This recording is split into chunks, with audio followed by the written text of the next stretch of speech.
What's going on, y'all? And welcome back to the Double M Show. You know, we do these shows on Tuesdays. Per usual. Every Tuesday we are on. And, you know, a lot of people like to say Tuesday's Taco Tuesday. But this week is a special Taco Tuesday because it is Cinco de Mayo. Cinco de Mayo. And so today, you know, Mike Nice and I, we got ourselves a little feast going on. Fiesta. We got some nachos, we got some tacos. You know, we're gonna celebrate the right way, responsibly. Obviously, we're gonna celebrate the right way. Not going to, you know, a lot of people when it comes to Cinco de Mayo can get a little out of line. Hey, Marv, I think everybody's drinking right now with us.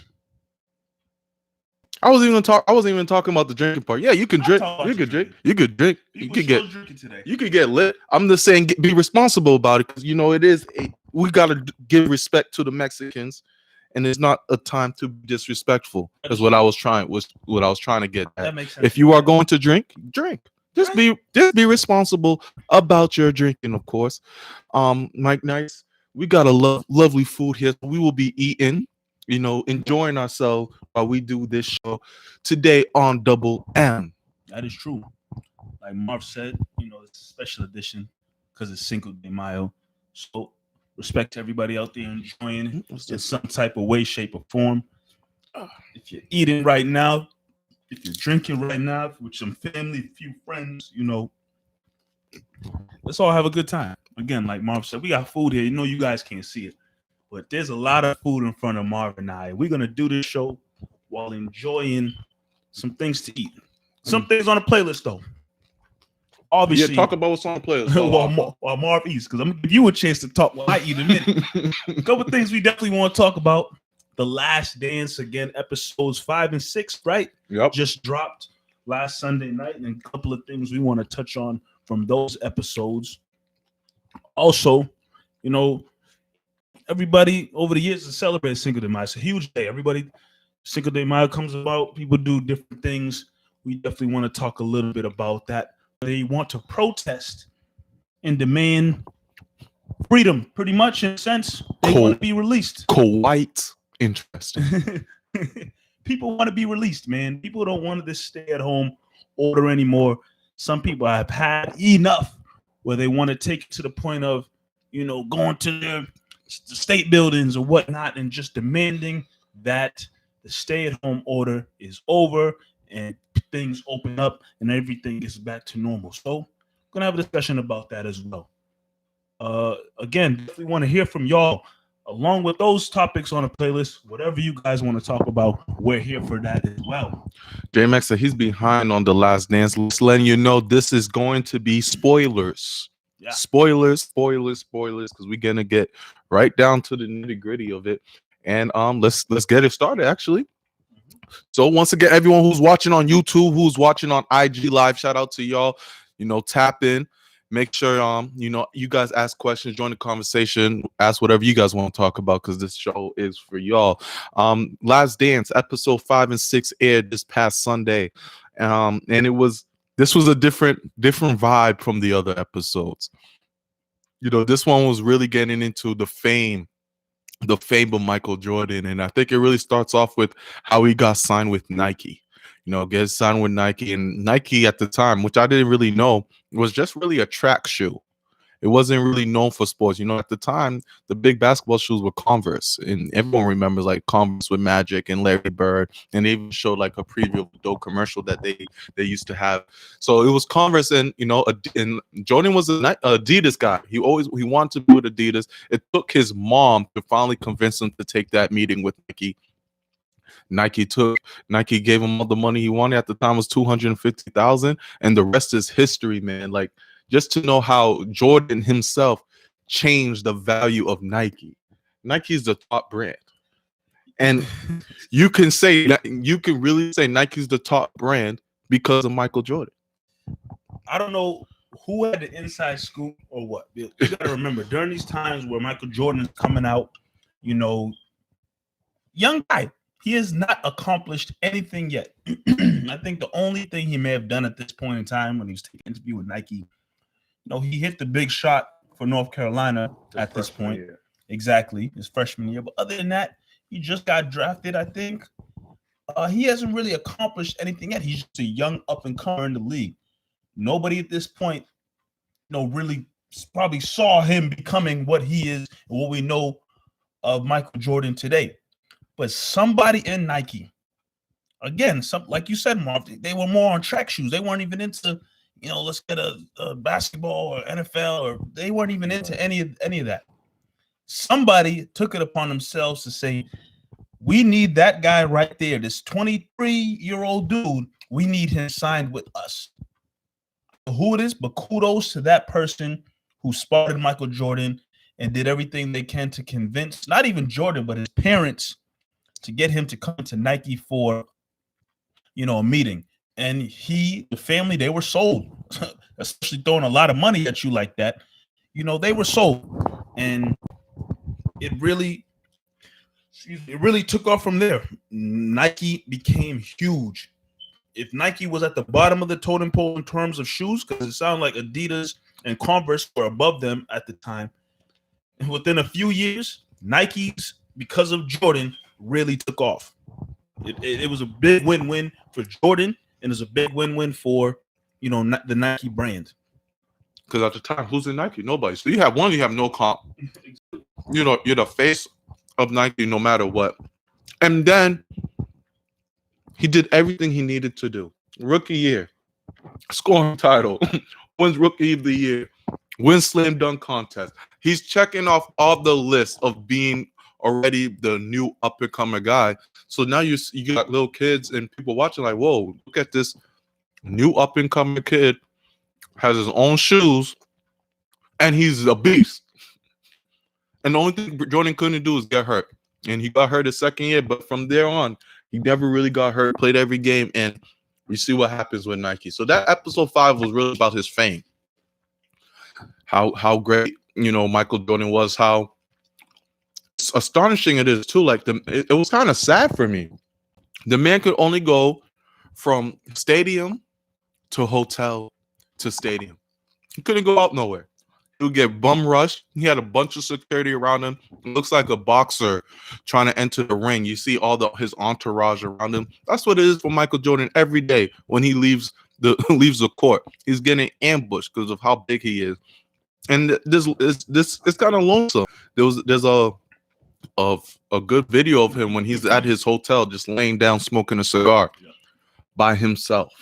And there's no one he can talk to that can relate to him. There's no one in the world that can be like, I know what you're going through. Because it was only Michael Jordan going through something like this. But the thing is, the fame, like the way it was depicted in the documentary, and then you have people coming and talking about it, and Jordan himself, like, fame, you can't go anywhere, you can't do anything. Obviously, there's other celebrities out there. But Jordan at that time was on a different level. Different. The only other person walking the earth during that time, we're talking, early 90s, mid 90s, whatever. The only other person walking the earth that could probably tell Michael Jordan, I know exactly how you feel and exactly what you're going through in terms of popularity and fame and can't do anything, Michael Jackson. He's probably the only other person on the earth during that time in the 90s. Again, there's a lot of celebrities out there, but Jordan, everybody knows Jordan was on another pedestal. Everybody knows Michael Jackson on another pedestal. Excuse me. And like they showed in the documentary, that way of living, of course, fame, popularity, that's great. You're making a lot of money, in terms you're doing something you love, playing basketball, but being a human being, that stuff takes a toll on you. Now, I can't really sit here and speak. I'm not on Michael Jordan or Michael Jackson's level. My name is Michael. That's great, but I'm not on their level in terms of fame and popularity and all of that, and fortune, of course. But being a human being, even on a minor level, people all up in your business, all up in your face, it's gonna get to you. It's gonna be annoying in a sense, and it's gonna, become a bother. And of course, Michael Jordan seemed like a great guy standing in front of the media and the cameras talking all the time. Again, before we get into the gambling and all of that, Right. but like he's a great guy with the media, great guy with journalists, reporters. You know, in a sense, just like a lot of other celebrities, they seem to be able to handle it when they're in the public eye and when the camera's on them. But mentally, you know, personally, it looks like it takes a toll on you. It takes a huge toll. You gotta remember what they did to Michael Jordan is really unfair. They built him up crazy. Yeah. They built him up to be this perfect human. And like you said, we're gonna get to what we have to get to about Jordan. But when you build someone up and you make them perfect, you make them the perfect person, the next thing people are going to do is try to find out what's wrong with you.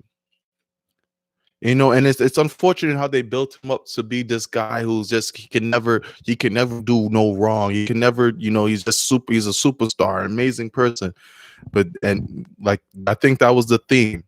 They'll build you up to break you down. And we've seen that, and Michael Jordan is not the only case. We see that with everybody. We see that with a lot of celebrities. You know, one day you're the greatest thing in the world. The next day they'll you ain't shit. Look at Tiger Woods, another great example. Tiger Woods was as big as Michael in a sense. You know, this is a young up and comer who was just killing it. You know, everyone loves Tiger. He seemed perfect in everyone's eyes, and then he got caught cheating. And you would have thought no one in the world cheated in their lives. You would have thought Tiger Woods committed murder the way it was all around the news media. And then you have to do press conferences. Like celebrities have to do press conferences to apologize to us. That has nothing to do with us. He has to apologize to us because we built you up to this stature. And now because you made a mistake, you have to apologize to us for what we believe is you're not human. He's a human being. Tiger Woods was a wild thing for me. I remember at that time, I'm finally old enough to really understand what's going on. I hated what they did to Tiger for that example because it's like, bro, what did he do? Okay, he cheated. Let him deal with that with his wife. You know what I'm saying? Like, you got everyone just making him just a monster.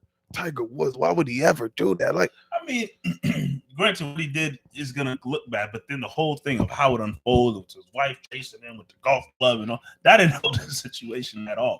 And that all looked bad as well. But what you're saying makes sense. You know, they found a way with Jordan to tear him down, and unfortunately, you know, there's people out there who do much worse things in a sense compared to what Jordan is doing. I guess, you know, people feel a certain type of way about gambling. Is it good? Is it bad? Is it okay to do? Is it not okay to do? Sure. But in terms of the law, I guess if you want to go that route, Jordan wasn't doing anything to necessarily break the law that we know of. Like, who knows what kind of slick stuff he was doing with these crooks on the well, he was messing with some bad people. Some funny people. He was messing with some bad people. To this point in time, there's nothing really out there that says Jordan necessarily did something to break a law. And he stated himself, like, gambling is not illegal. I'm not doing anything illegal. I like to play blackjack, or I like to go bet on myself on a golf course. So he wasn't doing anything wrong in that sense. But then there's a whole thing of, is he addicted to gambling? That man was addicted to gambling. Yeah. Oh, yeah. I don't think anybody. Jordan had a gambling problem. He would never say, you know, it's a competitive problem, not a gambling problem. It's he has a gambling problem, competition problem. Yeah, and that led to his gambling problem. He had a gambling problem. It's okay. He had a gambling problem. We can all, and it's funny because he says the things that any typical person that has a gambling problem would say. He said, hey, I don't have a gambling problem. If I had a gambling problem, I would have lost my wife. I would have lost my car. I would have lost my house. It's like, God, we get it. We know you didn't go to that. It's not that much of a problem. It's a problem. It's a problem. At the end of the day, you could tell that it was excessive. That, you know, it's something that he was driven to do. When you start taking money from commoners, when you make quadruple amount of money they do, you just want to have their money. It's not because you want their money, because you want to win. You want to win so bad. And yes, obviously that's competitiveness, but it's also a problem. Jordan had a problem, and it's okay to say it. You know, it wasn't to the point where he needed to go to prison, or, you know, the media needed to attack him the way that they did. You saw that he went like a month without speaking to the media. And this is a guy who who enjoyed speaking to the media. The media enjoyed speaking to him. So he was just turned off by the whole situation. I thought, the gambling thing is something that we're gonna see in episodes 6 and 7 that leads to his retirement. Just the media always bashing him and just him losing the love of the game, all of this getting into his head. There's a lot of factors, and then there's the conspiracy. I know you brought it up, Mike. Yeah. The conspiracy of David Stern on the side told Jordan, "Hey man, this gambling thing is getting a little too far here. I'm gonna suspend you for a year. You can come back later, but right now I gotta suspend you. Hush, hush, and then we'll bring you back." I believe that. I don't believe it. I can't. I believe, and we want to know if you're familiar with this, story. Went out. Please drop your opinions in the chat. We're live on IG. We're live on YouTube. Drop your comments. But I believe, just through the research and listen to different things, they will build it up a certain way. Stern came out in the documentary and said, they didn't find anything wrong with Jordan. It seemed like he was doing everything fine. We didn't find anything. Jordan, will say, I was burnt out. There's a lot going on. It took a lot out of me. I don't believe that. For a guy to spend a whole documentary talking about his desire and his fire to play and his passion and how much he loves the game and his craft and wanted to be the best and whatnot.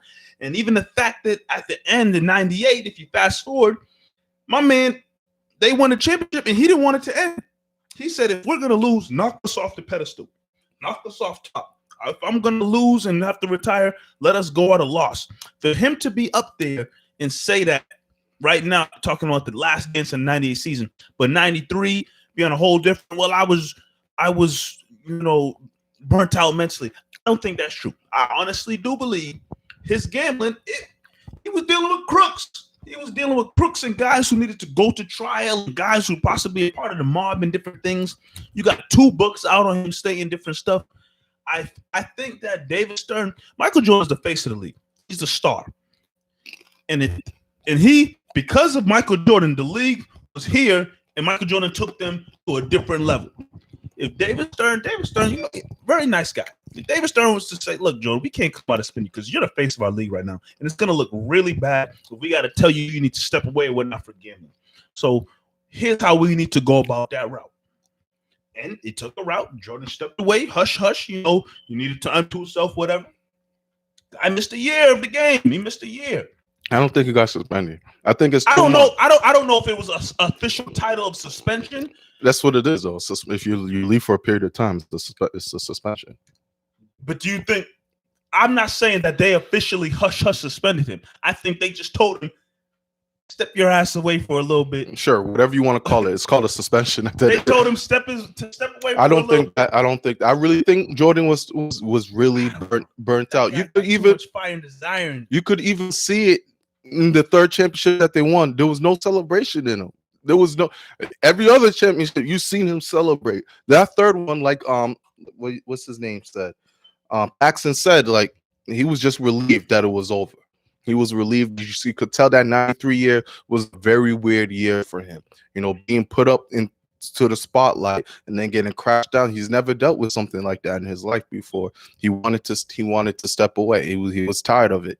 And then there's stories of him saying how he always wanted to retire around 30 to do something else. So maybe that was just his plan. And we all know the story. He got the desire back. They bring him back and he wins 3 more. And that's the story of Jordan. But for David Stern, in my opinion, to tell your greatest superstar, the man who's brought you so much money, you got to step down. I just don't see that happening. Maybe they had fear of more stuff possibly leak out. Like, to up into that point, nothing really came out illegal of what Jordan was doing, but if something came out that Jordan was doing something, if it was gonna come out, it was gonna look bad. So maybe they told him to, step away so that the stuff, you need to make sure that you do what you can to keep this stuff. It just needed all brush over, so that it didn't look bad on anybody's part. Excuse me. I think Jordan, during that time playing baseball, he probably wasn't doing the crazy gambling to the extent that he's probably doing before, so that stuff didn't really get out there or whatnot. in the league at the same time didn't have to worry about maybe something might drop if Jordan messing with this bad person. They didn't have that worry on their back because Jordan was away. And then the year went by, he's doing good, came back. I don't know. I'm not saying what I'm saying, like what happened. I just wouldn't be shocked if that story is true. But who knows? Who knows? So I'm gonna change gears. Unless you want anything else to say about the last dance, I still got Michael Jordan topic. That's not about the last. There's a lot about Michael Jordan to be talked about. Continue. Go ahead. All right. So there's a misconception, and I always used to say it too, with Michael Jordan, right? If Mike didn't retire, he would have had 8. If he didn't retire that year, he would have had, and it's an easy thing to say. He would have had 8. He would have had 8. Mike, that Jordan team in 95, 90, they were not going to have 8 championships. They weren't going to go 8 in a row. One, we've seen it how incredibly hard it is to go win 4 championships in a row. We've seen it right now in the last dance how it's hard for them to repeat twice. So the 94 team that Jordan left, right? That was the Pippen year when Pippen had a great year. They didn't have Rodman yet, right? They didn't have Rodman. Horace Grant was gone. Horace Grant was still there? He was there. That I did my research. I just finished. I'm so happy. I just finished watching the return of Michael Jordan when he came back and they lost to the Magic. Yeah. Just finished watching that series. So here's my take. Okay. I saved it for this show. So that 94 team was Scotty, Horace Grant. You still had Paxson. It was still a good team. Ron Harper. You still had same team. It was still Jordan. Without Jordan. Really good team. They got as far against the Knicks, right? Yeah, they lost. They lost to the Knicks, and the Knicks went to the championship. They lost to Houston. Yep. Maybe that team possibly wins a championship. Once again, four in a row is difficult, right? That next year, when Jordan came back, people say, "Oh man, Scotty did great without Jordan." Those two. That next year, that team was 500 when Michael Jordan came back. They were 34 and 31. Scotty was just, still averaging his 20 points. Horace Grant is gone at this point. Paxson is gone. It's just Pippen and Kukoc. That is it. That team sucks. That team was bad. Yeah.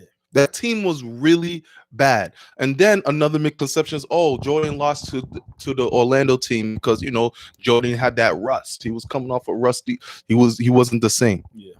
No. He was the same? One, Jordan was averaging 48 points a series before.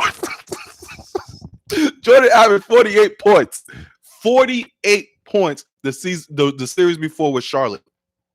He was already 20-something games in.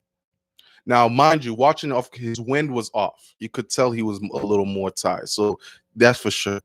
But they had no answer for Horace Grant and Shaq. No answer for Horace Grant and Shaq. They were too big. Long Lee and someone else I forget. Wennington? They had no answer for Grant was averaging 20-12. Shaq was averaging 25 and 12. Penny was doing that Orlando team was really good. There's no Rodman, there's no Horace Grant, there's none of that. It's just Shaq. It's just Jordan, Pippen, and Kukoc. That team wasn't winning. That team was, if Jordan was played that whole year in 95, that team just did not have enough because of matchup. At the end of the day, it's matchup. We're talking about people really saying 8 years in a row. Once you really start breaking it down, 8 years in a row is ridiculous. We're not talking about the 60s Celtics here with no competition. That Orlando team was going to beat Chicago Bulls team, whether Jordan came from retirement or not. That was the team that was going to get them got. And then they were going to rebuild. They got Rodman and stuff like that. And we saw what happened the next year. They swept Orlando. But that team right there was too much. Here's what I say. And Jordan ball. Don't get it twisted. Jordan was averaging 30. Okay, I hear that. That team that you just talked about that faced them, even if they were to get through Orlando, because Orlando's still a young team, whatnot, a little bit of Shaq and Penny as their main guys. I tell you what, that team, they're not beating Houston. No, that team sucks. Because the team Elijah Wan would have gave them business. Say Jordan was able to get them through the Magic. They're not beating Houston. But I think if Jordan never retired, Houston not going back to back. Because the following year, no, the year before, when they still had Horace Grant and the usual guys, if Jordan was still there, it still would have been tough. But that team could be. But you got to think all hypotheticals. No one gets hurt. You're going for the fourth one. There's a lot. There's a lot draining on it. But yeah, that team healthy. No, this a 7-game series fantasy matchup. That team could beat the Houston team. Yeah. Following year, the 95 year. No, that Bulls team was not good, guys. It was not. I'm watching the game like, the Orlando was just a better team. They had better players, and the matchup wise was crazy. Just wanted to bring that up to you. Hey, I mean, it's good to analyze that and go back and see that shit. Yeah, because the big misconception is Jordan wasn't himself that year. Everyone keeps saying Jordan wasn't himself. Nah, I have to.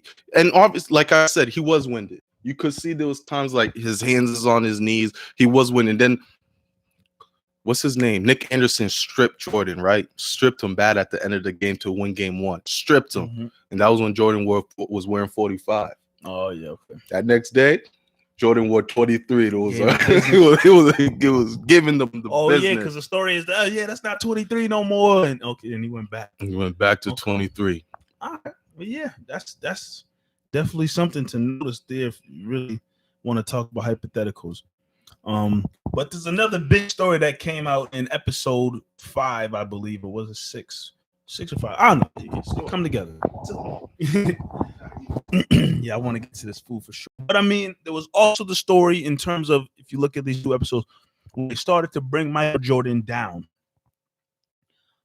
Yes, they got into the gambling and whatnot. But then there was a whole story of Michael Jordan and, his political views and whatnot. And the story that came out during those early 90s was the fact that in his hometown in North Carolina, you had these 2 people running for Senate, I believe. One guy, Republican, who's been there for a while, white guy, who's been there for a while and has a lot of very conservative thoughts and feelings and whatnot that's been holding down office over the years. And then you have this new up and coming liberal black guy who's running for office. And like most, even back then and even today, you're a public figure in the public eye,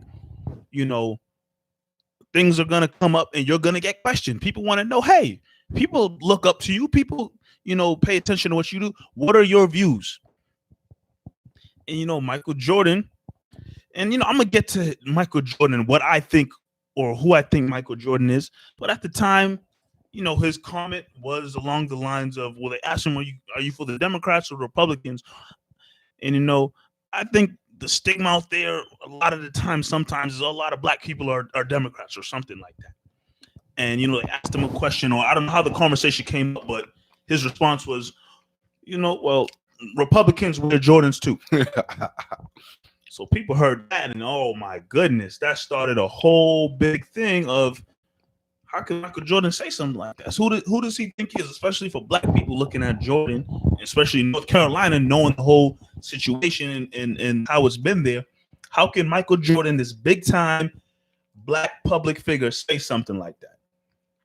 That's another thing that, a couple of people who came on the documentary said, one guy who came on there, I forgot his name, but then Obama came out as well on the documentary. And they have to say, that it's funny hearing Obama try to be as politically correct. Obama, he started off trying to sound like you don't want to rap any other, but Obama was as political correct. Like, nah, Jordan, that wasn't it. That wasn't it, Jordan. That's what he basically was saying in the nicest way possible.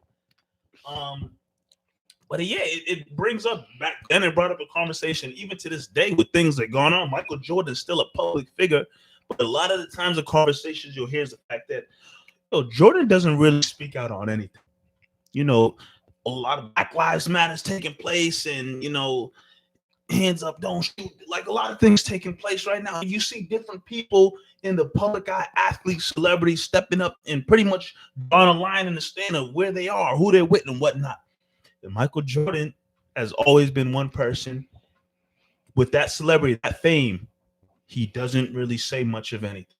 And there's people out there who don't like that about him at all. There's also people out there who the whole debate of, I don't want to get into this too much, but it's better LeBron or Jordan.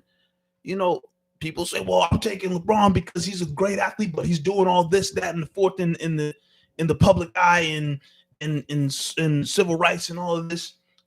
That debate is always out there, and it was true back then. It was about Jordan then in the 90s, and I think some people still have it in their minds today, in this current day and age that we live in. So that's something that came up in the documentary for sure. Yeah, that was, and I love that they brought that up. I loved, because I don't even remember when I noticed that maybe someone had brought it up to me and stuff like that, and then going back and doing my research, I remember the Republicans buy sneakers too. Ooh, reading that or just hearing about that just made me sick. Honestly, really made me sick.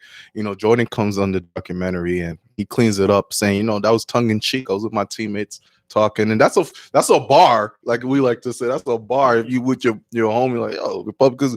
But he comes out and he says, hey, I'm at the time when I was younger, I wasn't political, and that wasn't on my mind. Basketball was on my mind. And that's it. Okay, that's fine. Basketball's on your mind, cool. And then because they asked him to endorse the black, what were they going for? I don't know. I could be wrong. Could be mixing them up. Yeah, I apologize. The black man running for office, they asked him to endorse it. He said, no, I won't publicly endorse it. His mom was all for endorsing it, was ready to go for him.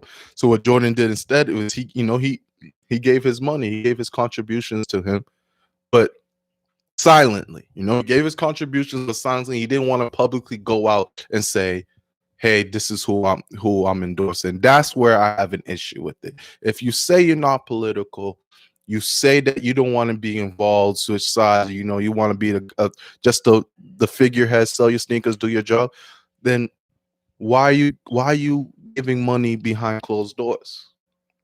If you're gonna support him. If not, stay quiet. And that's just who you are. You're someone who's not political. And that's my only issue with it. And then again, it goes back to everyone's building Michael Jordan up, right? So you build Jordan all the way up to this pedestal where you expect him to be something he's not. Charles Barkley, I think, said it best. And it's something I'm shocked I never even thought about, but they never asked Magic about what his political views. Magic's obviously wasn't Michael Jordan, but Magic's another person who in the 80s, it's all Magic Johnson and it's all Larry Bird. Those were the guys winning championship. Magic was a big guy, a big celebrity. They never asked him about his political views. So mind you, granted, if they did, Magic would have a great answer. If there's anyone who can speak, it's Magic.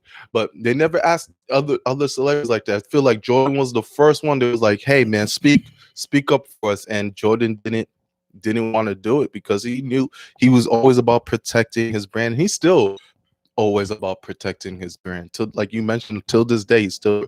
So when you see guys like LeBron, and that's why I always give credit to LeBron, because what he does is, for his superstar caliber player, one of the face of the NBA, to come out and say a lot of controversial things, come out and say things that pushes the needle.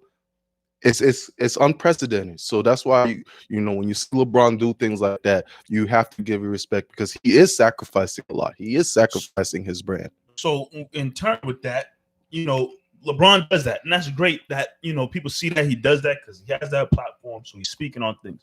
But in turn, because people will turn around and straight bash Michael Jordan for not speaking up or saying anything on different things.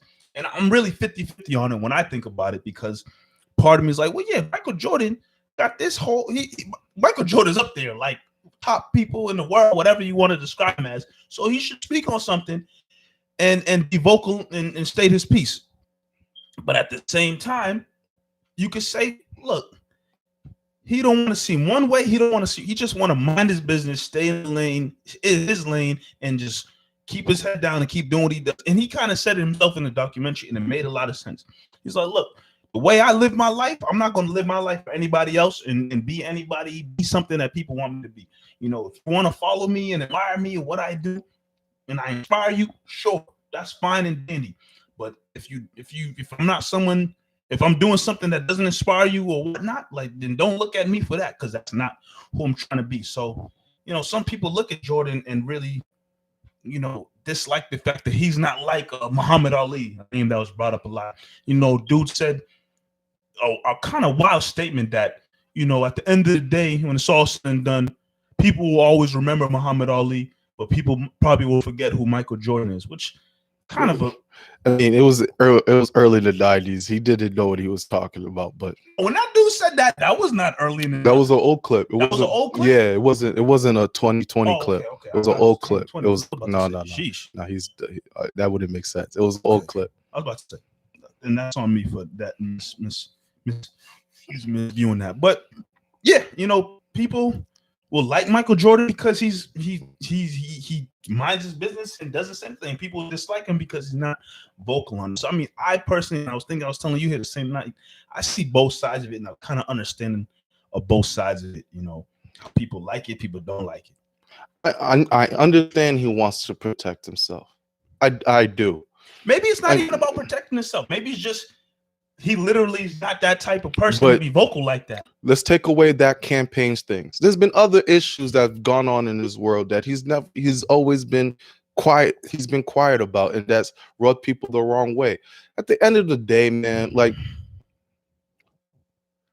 how do I want to say this? Say it. What's the heck? No, I'm trying to formulate how do I want to say this. As a black man in America, or black people in America, our struggles are different. You know, like, our struggles are a lot different. So when you have that platform and you came up from where the struggle is, you know what it's like. You understand what it's like to be hunted by police, and you understand what is going on in this world because you are a black man. Obviously, you are far removed from that lifestyle now. We, as black people, don't have many black leaders. And not saying Jordan needs to be a black leader, but someone who says, hey, I see what's going on and it's not right. This needs to be changed. We had more people who were in the up top, who had the platform to just speak out on little things. Not saying you got to be an activist, but even a tweet goes a long way nowadays. Anything you could say to understand, like, this, the war against black people, or people getting gunned down, or violence, or anything you have to say, people are going to listen to your platform. When you only come out because it's about the Jordan brand, but there's a lot of things going on right next door, that's gonna rub people wrong as black Americans, because we don't have those leaders.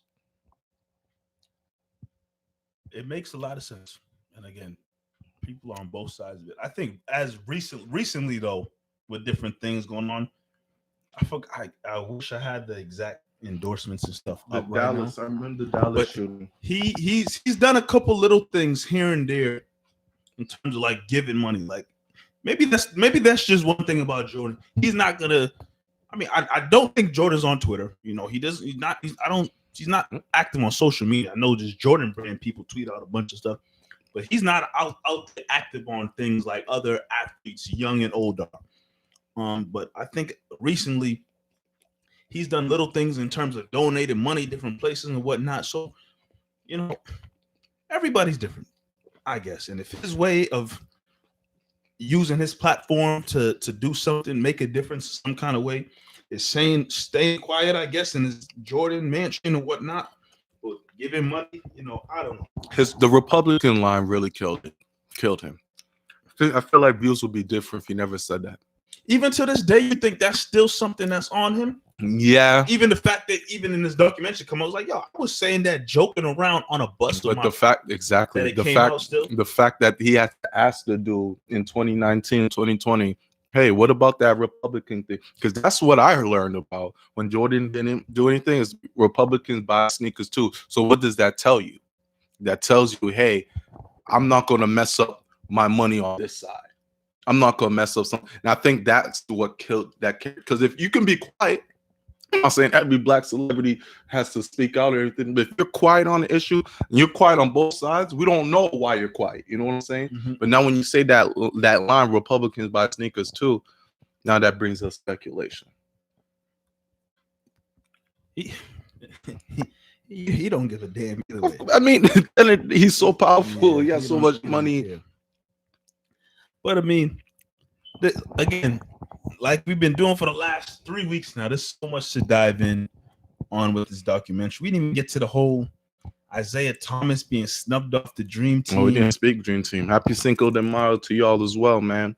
But one thing quickly, if you want to just say something about that Isaiah Thomas situation, you know, another misconception out there is many people believe Jordan is the reason why Isaiah Thomas was not on the Dream Team in 1992. But Jordan has come out and said it wasn't him. You know, Magic Johnson has come out, I think, recently said he had nothing to do with it.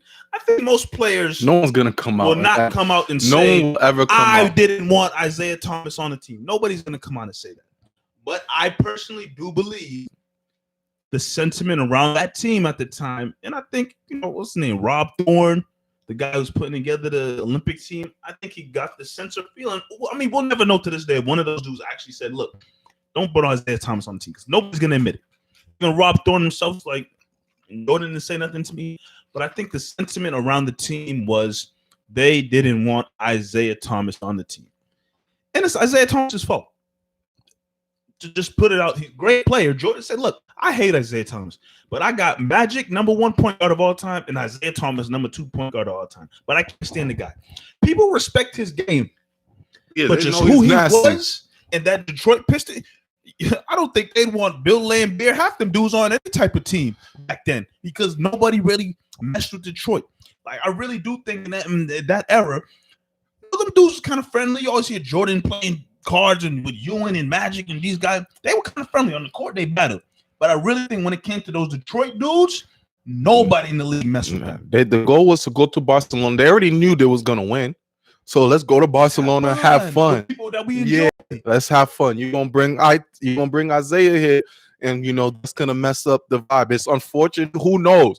Who knows if Isaiah goes there and they realize, oh, yo, Isaiah's mad cool. And, you know, they formed that relationship. You know, Jordan obviously was a big reason why, right? They said in the doc, first thing he does is, who all going to be there? Right? I asked it twice. Who gonna be there? Dude's like, don't even worry about it, Jordan. Yeah. He's not even going to be there. And, you know, people forget Magic and IT, it's Isaiah as well. They had their issues, once best friends. And then, you know, when Magic had, you know, the AIDS issue, Isaiah says some things about Magic and things they weren't cool at all as well. So, you know, Binyam mentioning 9 players, nobody was really gonna mess with anyone from the Pistons. Ironically, it was the head coach Chuck Daly who was there, who was coaching the team without his star player. You know, Chuck Daly, rest in peace. He's no longer here to say his piece about it, but it's crazy. It's really crazy. You got Christian Laettner, Mullins in there just having a grand old time while these guys are Stockton. And then another thing was it was supposed to be Joe Dumars who's supposed to be in there.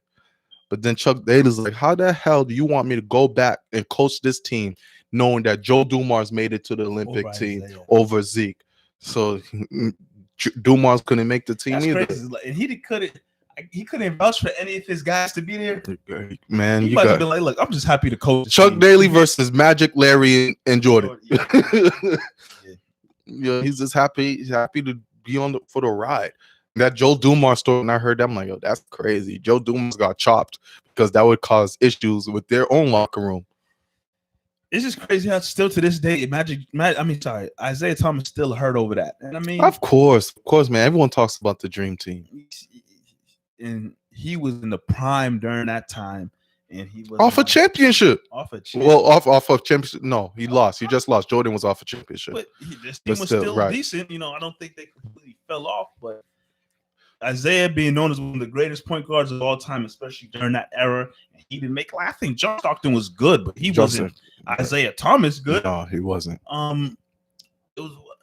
That's the only other guard I could think of. Like John Stockton should not have been on the Dream Team. You know, Karl Malone deserved it. I think. I'm not saying John Stockton was a bum, but if Isaiah Thomas, like they brought back Magic Johnson to be on the team. Larry Bird was falling off towards the end of his career. I think he might have retired or was about to retire. He retired in '93, so this was the year before. Stockton wasn't on the level as Isaiah Thomas. Like obviously, I think every year with the Dream Team, they have one college kid or rookie, something like that. So Leitner could have. I mean, there's a story about Shaq being there, but that's a whole different story. If it comes down to another guard on the team, Stockton, Isaiah Thomas, John Stockton should not have been on the Dream Team. Point blank, period. It should have been Zeke. And I understand why he'd be hurt about it. I mean, this is the greatest basketball team ever assembled. You're one of the greatest basketball players, and you probably thinking to yourself, "I can beat all these dudes one-on-one." That's what your mentality is, and you're left out. Oh yeah, that hurts. Sure. That one's gonna hurt, and then you're always gonna be asked about it all the time. There's nothing you could do. And people be like, "Hey man, what about that Dream Team? I gotta hurt, man."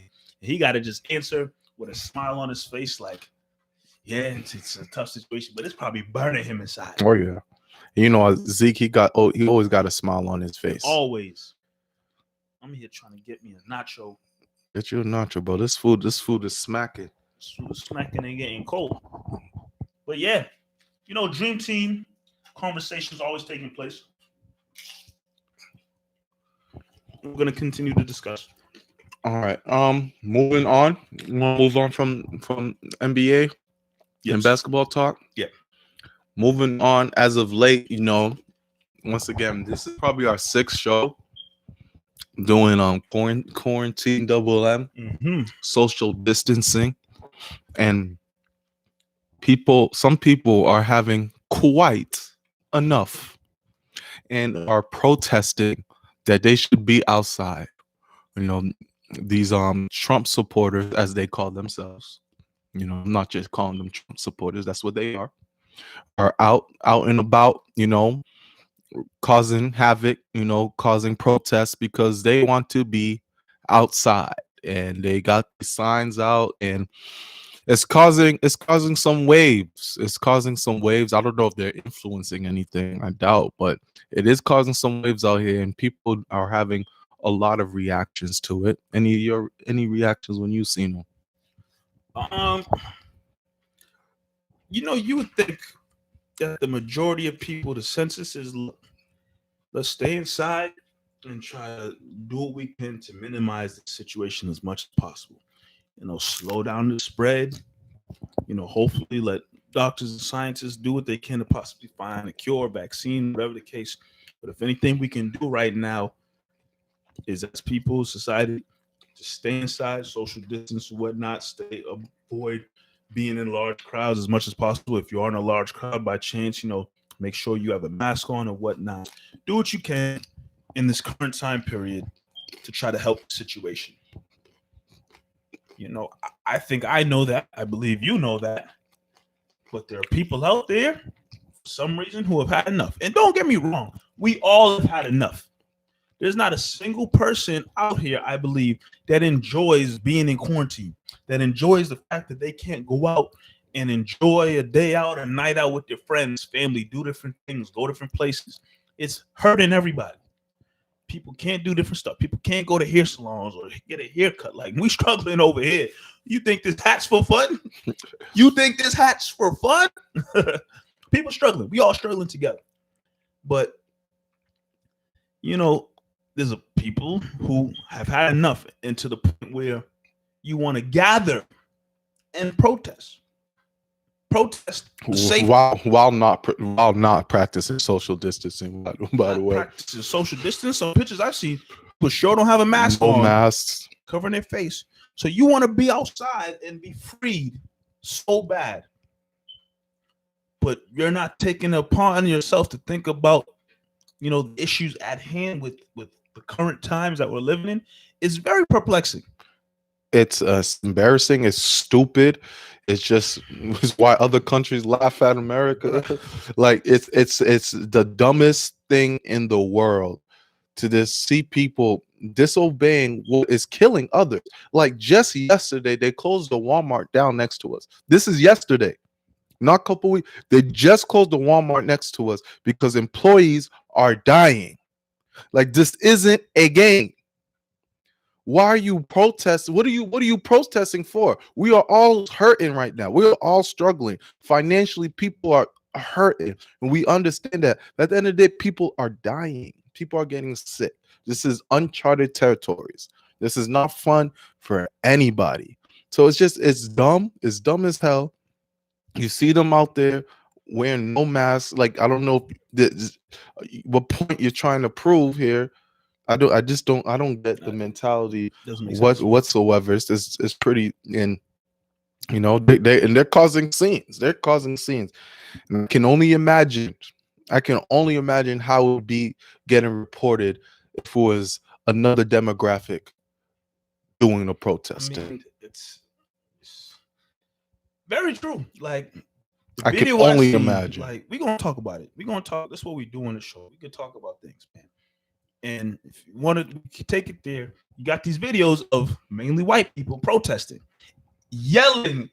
The videos I see, I don't know videos y'all seen or you've seen. Videos I've seen, people yelling, charging directly in law enforcement's faces. And the law enforcement is doing nothing but standing there, arms crossed. This is the video I've seen, arms crossed, just telling people, please calm down, relax, take it easy. I'm not speaking out of pocket here, like Michael Jordan said in the documentary, but I'm pretty sure history has showed us that when things like that have happened with a different demographic, like you said, it's not a peaceful law enforcement agent officer just standing with their arms crossed, just saying, "Yeah, cool, calm down, relax." That is getting shut down. It's getting shut down. Two, there's violence that's going to happen. Police are going to stop it with force. If it's any other demographic, it's not an assumption. It's a fact. And history has shown us. It's not an assumption. It is a fact. So when I saw videos of the white people legit charging, yelling at the police officer's face, the police officers, they did nothing wrong. They did their job, right? We just want them to do their jobs all the time. at all times, because it's for other people that might have been like, oh, just a protest. For us, when we see that, it's triggering. It's very triggering for us because we know if anything as close, there's been peaceful protests that the police have not handled themselves like they handled in that video that I saw. Yeah, like I said, history has shown otherwise, and I mean it's very interesting to see. That and just the overall topic of being out there protesting. And what are you protesting for? What are you yelling for? Like, what are you literally yelling at these police officers or the state house, whoever the heck they are? What are you yelling? Free us. Let us go outside. Open up the restaurants. And this is not even like we're not even in major lockdown. No, like it's not. They're not. I mean, maybe some places, I don't know, but I don't think they're arresting you on site if they catch you, outside. It's recommended that you stay your ass inside. Yeah. They haven't got to the point where, like, if you're outside between this time and that time, law enforcement catches you, you're getting locked up. We're not at that point yet. Like, you can still be out and about. I'm telling you, just to go simply, go to the store to make a quick trip. There's mad people out and about on the streets doing a bunch of different things. Like, it's okay to be out. Yes, don't gather. Don't be at a concert in the park. Like, nothing crazy.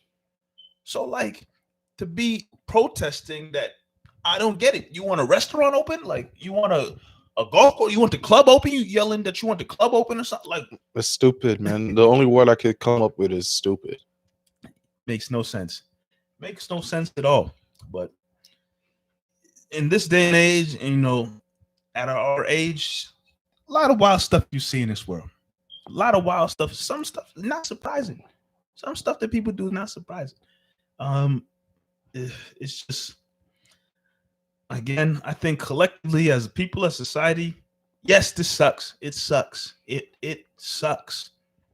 but we just got to do what we can right now to try to help the situation as much as possible. I think we've said this like almost every week now that we this quarantine at home edition of Double M.